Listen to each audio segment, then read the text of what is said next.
রাজ্যে পালাবদলের পর খুলেছে আরজিকর ফাইলস, শুরু হয়েছে তদন্ত। আদালতে স্ট্যাটাস রিপোর্ট জমা দিয়েছে সিবিআই। সোমবার আরজিকর মেডিকেল কলেজ হাসপাতালে যায় সিবিআই এর বিশেষ তদন্তকারী দল। আরজিকর হাসপাতালে ইতিমধ্যে এসে পৌঁছলো সিবিআই এর দল এবং জয়েন্ট ডিরেক্টরের তত্ত্বাবধানে সন্দীপনী গর্গ, যিনি তদন্তকারী আধিকারিক, তাকে আমরা দেখছি। নতুন তদন্তকারী অফিসার সন্দীপনী গর্গ ও সিবিআই এর জয়েন্ট ডিরেক্টর অনুরাগ কুমার সহ এসআইটির 3 সদস্যের টিম ঘুরে দেখে ঘটনাস্থল ও আশেপাশের এলাকা। Part of investigations and department of মানে এই বিল্ডিং এ বিসি রয় বিল্ডিং এ team of SIT special investigation team এখন মনে এই বিল্ডিংটা পুরো দেখছেন, পুরো বিসি রয় বিল্ডিংটা।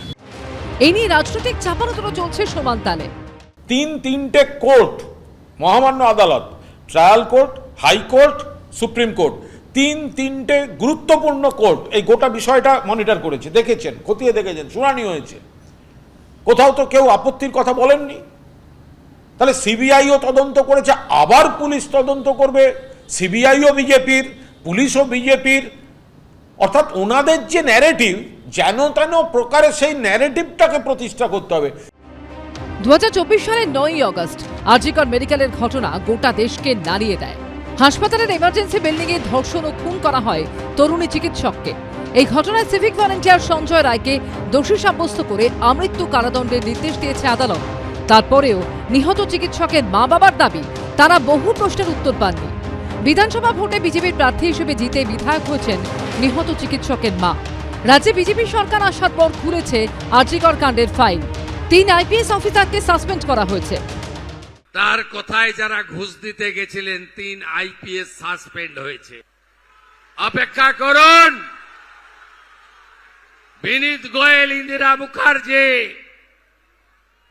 আর অভিষেক গুপ্তাদের কল রেকর্ড আর চার্ট যখন তদন্তকারীরা পাবেন এবং সামনে আনবেন, সেদিন দেখতে পাবেন আগের সরকারের কুকীর্তি, আগের সরকারের মাথারা কত দূর পর্যন্ত নিচে নেমেছেন। আরজিকর কাণ্ডে গত 30 তারিখ শিয়ালদা আদালতে স্ট্যাটাস রিপোর্ট জমা দিয়েছে সিবিআই। আদালতের নতুন তদন্তকারী অফিসার সন্দীপনী গর্গের সঙ্গে কথা বলে নির্যাতিতার মা। কেন্দ্রীয় তদন্তকারী সংস্থার তরফে আদালতে জানানো হয়, মামলার 1000 পাতার নথি খতিয়ে দেখা হচ্ছে মা বাবার অভিযোগ। নতুন করে শুরুর পর তদন্ত কোন দিকে মোড় নেয় সেটাই এখন দেখার।